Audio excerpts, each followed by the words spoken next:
Tonight on Elon Local News. How some Elon students are bringing awareness to privilege. Remembering Dr. Martin Luther King Jr., a local parade that's lasted over 20 years. And how one downtown Elon store is getting ready for a rush of customers. All that and more. Elon Local News starts right now. Live from the Jane and Brian Williams studio at Elon University School of Communications, you're watching Elon Local News. Good evening and thanks for joining us. I'm Samantha Casamento. And I'm Maya Eaglin. On this chilly Martin Luther King Jr. Day, over 50 students, faculty, and staff rallied around Alamance Fountain to bring awareness to privilege on Elon's campus. Our Maggie Brown spoke to the organizer of this event.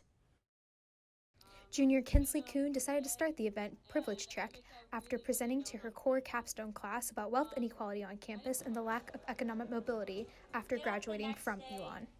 Kinsley went to social media and shared her story. I deserve to be here. Other students deserve to be here. And they can't be belittled or made to feel like there's no space for them. She invited students to join her on the steps of the Alamance building to speak about their experiences with privilege. Students of all backgrounds joined Kuhn and heard stories of hardship. It'd be hard for minority students, not just knowing that you're sticking out like a sore thumb, but just knowing that, like, subconsciously, these people are trying to make you feel like you don't belong here. And I just want to say that yes, you do belong here. Senior Mariatu Okunafa said she struggled with the financial and emotional costs of attending Elon and considered transferring her first year. Ever make it to college. Fortunately, the summer of my freshman year, I got an email from Patrick Murphy who told me I was elected for a scholarship. $15,000, which for some students at this school is pocket change, but changed my entire life and made it so that I would be able to go to college. Kuhn said she invited members of Greek life, professors, administration, and hundreds of students on Facebook. But she saw many familiar faces in the crowd. This part of the rally disappointed her most. I'm disappointed in the fact that over like 300 people said they were interested or going to the event, and that probably about 90 to, still great turnout, but I think it speaks a lot to the appearance of caring versus actually caring. Kuhn hopes this rally will be a catalyst for practical change in the Elon community. And even if just one person listened or heard something that they'd never thought of before, that's good enough for me. Maggie Brown, Elon Local News. Quen is working on hosting more events and creating a community for economically disadvantaged students in the future. And as you might have heard, a whiteboard out inside the Corey Athletic Center was vandalized with offensive words and symbols last Thursday. Today, our community is still reflecting on these events. Our Briston Witt has more. Rabbi Sandra Lawson is Elon's first female black rabbi. She says she can't imagine those responsible took action without this national holiday in mind. This is not how I expected to spend Martin Luther King Jr. Day, but I'm excited and hopeful that this happened this weekend, and students are using this time and this day to show that they will not tolerate this kind of behavior. Junior Holly Miranda spent her fall semester abroad. I don't feel almost welcome back after just not spending so much time here. Miranda says hearing about this incident made her disappointed in the Elon community. Why did you do that? Juan Vega Rios took the picture of the whiteboard after working out. I feel like I had to literally drag the board to the people in the front of the desk to tell them, hey, this is wrong, please show it. She was about to erase it before taking a photo, but luckily I took a photo. Rios says he is confused. It was just very depressing just because this is the first time I ever saw it in Elon. So it's especially because they say you belong here, why is it here? As heartbreaking as the incident was, Rabbi Lawson hopes that the Elon community will learn from this experience and come together as one. Jews and black people and brown people need allyship. They need to show that the rest of the world, the rest of the university, and everyone in between that we will not stand for this. Briston Witt, Elon Local News. Contacted Dan Anderson with University Communications for an update, but he said no suspect or motive has been identified. And now we have Student Body President Kenneth Brown Jr. joining us in studio to talk about the importance of Martin Luther King Jr. Day. So thank you for joining us, Kenneth. No problem. Thanks for having me.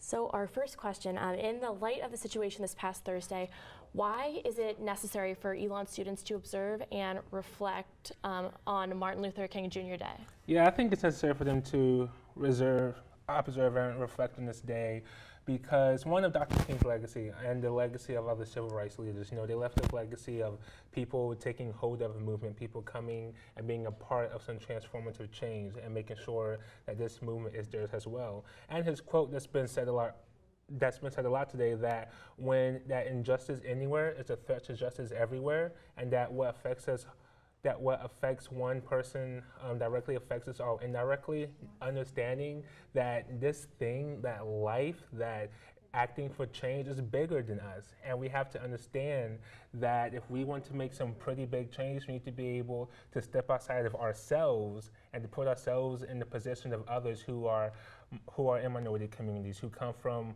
less fortunate backgrounds, and being able to fight on their behalf, using our privilege, using our resources, to be able to create a world that we wish to see despite what's going on. And in general, not just for Elon students, but for everyone, in the United States, why is it important to celebrate the holiday? Yeah, just to always to reflect and to be mindful of those who paved the way before, understanding that we have been fighting for social change since like the beginning of the world, and understanding that we're not alone, and understanding that while yes, progress has been made, that not enough progress has been made, that there's always more we can do better. One thing that I tell the Senate almost on like a daily basis, we can always do better. Right. We can always strive for it, to be the type of campus that we wish to see, to be the type of community that we wish to be, despite whatever negative things is going on. For sure. Thank you so much, Kenneth. No problem. Thank you. Following the incident in Corey Athletic Center, gatherings for students to discuss what happened will be taking place across campus this week. Tomorrow morning, the Center for Access and Success will open for an informal lunch and talk at 11:45 in Mooney Room 302. In addition, the Gender and LGBTQIA Center is hosting a casual lunch and discussion this Thursday from 12 to 1:30 p.m. In 1989, Ashboro Street in Greensboro was renamed to Martin Luther King Jr. Drive, and 30 years later, members of the community still commemorate the historic figure and his legacy. Every year, rain or shine, thousands of community members gather together for a parade to remember Dr. Martin Luther King Jr. Skip Alston started the parade in 1990. You say the name Martin Luther King Jr. and to celebrate his life and his legacy. That brings everybody out that believed in his mission, his vision, and his legacy. Vince Harrison came with his daughter Christiana to celebrate and remember King's accomplishments. I think this parade impacts the community because Martin Luther King was such a pivotal figure in the life of the nation, and it gives the community a chance to commemorate a great man who did so much to enact social change. Alston said that this parade looks a little different from the first one back in 1990. Then it was 60 degrees and about 40,000 people lined the streets. Today, the temperature dropped to below 30, but that didn't stop the thousands that did come out. Alston says it's a parade for everyone. Let all the community organizations, all the nonprofit organizations in free. Okay, if you have a business or so, then you pay $50 to get in a very nominal fee. But this is the People's Parade, and everybody come out and celebrate with one another. Alston says the money goes to the local NAACP chapter, but it's not about the money. For Alston, it's about remembering King's message. It's been great to see that people come together, as Martin Luther King Jr. talked about in his I Have a Dream speak. He wants everybody to learn to live together as brothers and sisters, lest we die together as fools, and that everybody should be brothers and sisters. Caitlin Rundle, Elon Local News. Alston said that the parade is something he looks forward to every year and hopes to see an even bigger turnout in the future parades. After the break, we have an inside look at a fitness studio here in Burlington and how you can stick with that New Year's resolution.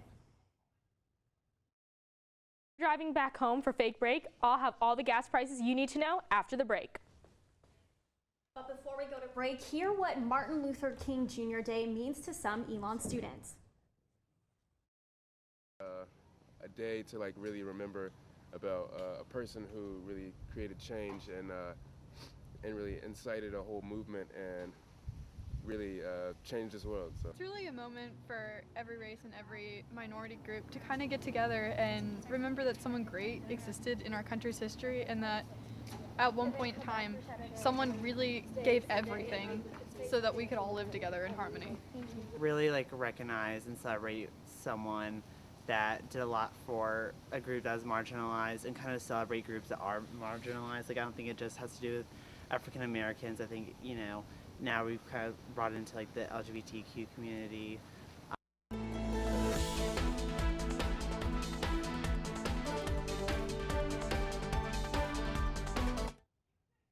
The final break before spring semester is only 4 days away. Here's a look at what gas prices you can expect for your travels.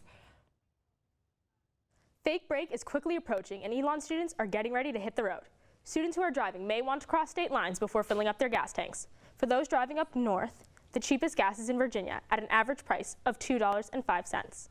For students driving down south, the cheapest gas is in South Carolina at an average price of $1.97. The average gas price in North Carolina is $2.12, and the Circle K right off campus is $1.99. That's all for this edition of Pump Patrol. Wherever you're going this break, remember to drive safely. Thanks, Paloma. Start of a new year, and for many, the clean slate means a New Year's resolution. Reporter Amanda Gibson looks into why these goals might not always stick and how to make sure yours does. Tying up shoelaces and hitting the gym is a reality for over half of Americans who set New Year's resolutions, according to a study from Harvard Medical School. But the reality is, by the end of January, most people have given up on their goals. Personal trainer Trish Ellis has been working in the fitness industry for over 20 years and explains this trend. The problem is that they either go all in and they end up getting burnt out super quick, or they have too tired, or they have no idea what they're doing. In fact, research shows that by January 12th, 80% of people have given up on their goals. Ellis says the best way to stick to your resolution is to set realistic goals and find a workout that makes you happy. The Spin Bar here in Burlington opened just 2 weeks ago at the peak of New Year's resolution season. They're trying to help people meet their fitness goals by creating a fun environment to work out in. Owner Mary Tildson is also an instructor at the studio. I want things to be here so much pressure behind your workout, right? This is a place to where you come, you de-stress, you unplug, you get a solid workout in. The Spin Bar is helping Burlington local James Merritt fulfill his fitness goal through the classes, but he has his own motivation, keeping up with his 2 young daughters. I guess the goal is to stay fit for them, so I just keep thinking about my daughters when I don't want to exercise. I don't want to be out of shape. While the Spin Bar's goal might be to provide a fun workout, they still are supportive in losing the extra pounds. This is more of a fun thing for us, and then over the period of time, even within 2 weeks, people have come to us saying they feel better, they've lost a couple pounds, their pants fit. That's our goal. The studio offers a variety of classes, including cycle, bar, and TRX 3 times a day. Amanda Gibson, Elon Local News. The Spin Bar Burlington is located next to the Food Lion on South Church Street. You can visit their website at spinbarburlington.com to book a class and find out more. In just 2 weeks, one store is going to have a line almost out the door. I took a look inside to see just how they're preparing. With just 9 days until sorority recruitment, one business in downtown Elon is a little busier than usual. It's fun. It's all fun. Everything here is fun and happy. All That Jazz is a small boutique that is known for their customizable Greek apparel and items. Around Pan-Hellenic recruitment, when sororities are recruiting new members, many of the Greek organizations on Elon's campus come to All That Jazz for their recruitment apparel needs. Store manager of All That Jazz, Beth Kelly, says making recruitment shirts isn't even the most stressful time for them, but rather the month after bid day. It's crazy, crazy busy. February is always our busiest month, hands down. And yes, definitely those first few days are just crazy busy with new girls. They're very excited. They want to come in and get some things. While they may have more people coming in for custom sorority apparel orders after bid day than before, Kelly says they do not hire more people, but just work a few more hours than usual. And you just, time management, keeping everything in order by date of when it was ordered, just trying to stay organized, and we're able to get everything turned around in a timely manner. One All That Jazz salesperson, Mary Kennedy, does more than just cut vinyl and rip sweatshirts around recruitment. She is also the Elon Pan-Hellenic Vice President of Recruitment. She says it is an incredible experience, and she enjoys seeing the new members come in after bid day to buy new apparel. I think the things that they'll be picking out those days are the things that they're going to be wearing for the next few years as they grow more in love with their sisters and their organization. I remember the first sweatshirt that I bought, and I was wearing it last night, so it's an exciting time for them. According to Kennedy, this year over 650 students are registered for Pan-Hellenic recruitment. We're just happy to have the business. We appreciate people shopping with us, especially Elon supporting a local business is always nice. Samantha Casamento, Elon Local News. And if you want to beat the February crowd, you can head over Monday through Saturday anytime from 11 a.m. to 5:30 p.m. Now we have Maggie Brown live in the newsroom to talk about this week's special edition of The Pendulum. Maggie, what can you tell us? Hi, we're preparing for the best of edition here in The Pendulum. We're working on our best of edition, which is yearly. We have students fill out a survey and write their responses, and right now we're working on maybe your favorite place to eat, your favorite place to go for an activity, and this will be a 20-page paper, and you can pick it up at the end of the month. And that's it. Back to you. Thanks so much, Maggie. We'll definitely have to pick up a copy. I'm so stressed out. And after the break, I'll have the Phoenix 5-day full. And after the break, some students are learning in a different environment this winter term. And now coming up, I'll have your Phoenix 5-day forecast.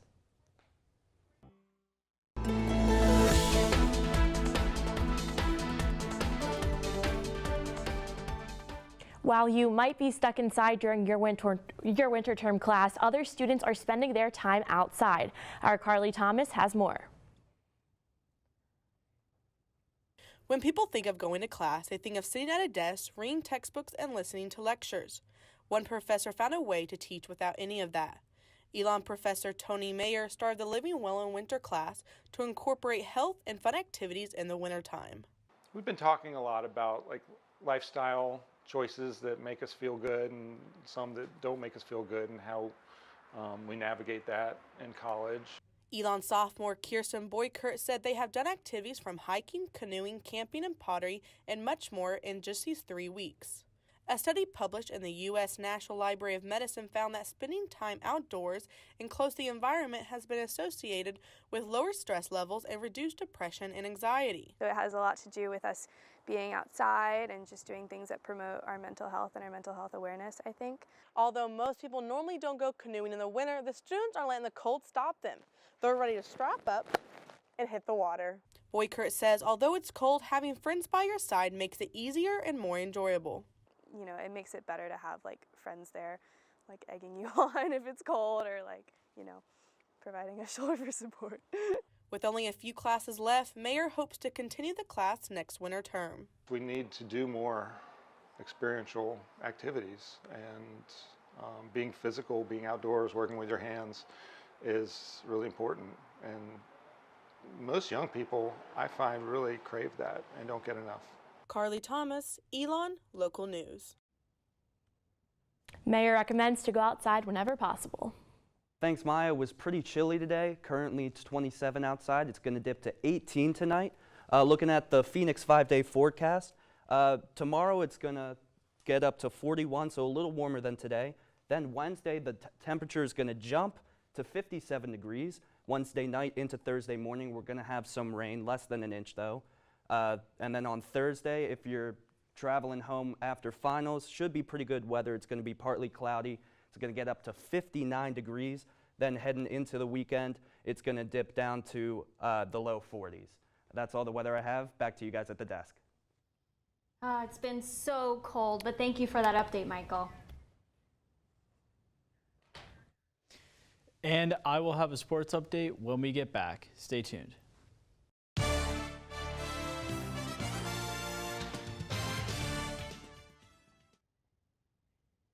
Now we have Jack Haley live in studio for a sports update. Jack.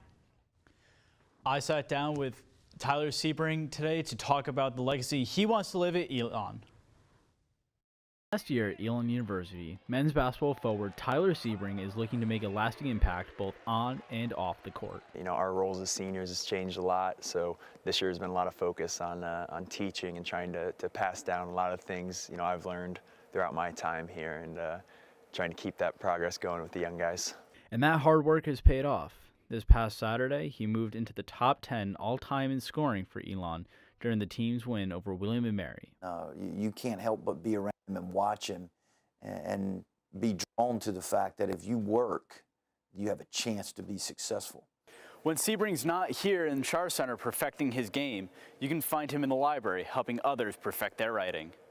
Became an English major along with my economics major, and you know, had the opportunity to become a consultant in the Writing Center. Once I got in there and, you know, got more experience within the Writing Center, it just became a cool way to teach people and also just communicate and have a lot of just a different experience than I'm used to around campus. You have to put some time in. You have to invest in the classroom and in your studies to be successful.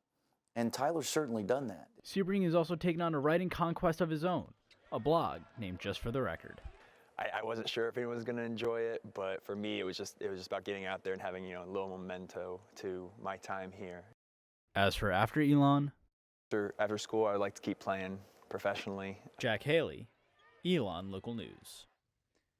Elon students will get their next opportunity to cheer for Sebring and the rest of the team next Saturday when they host the University of Delaware on January 31st. Samantha and Maya, back to you. Thanks, Jack. That's all the news we have for you tonight. Thanks for watching. For all the information you need to know when we're off the air, check out our website, elonnewsnetwork.com. And follow us on social media at Elon News Network. And we'll have a copy of the pendulum out this Wednesday. Have a great night, Elon.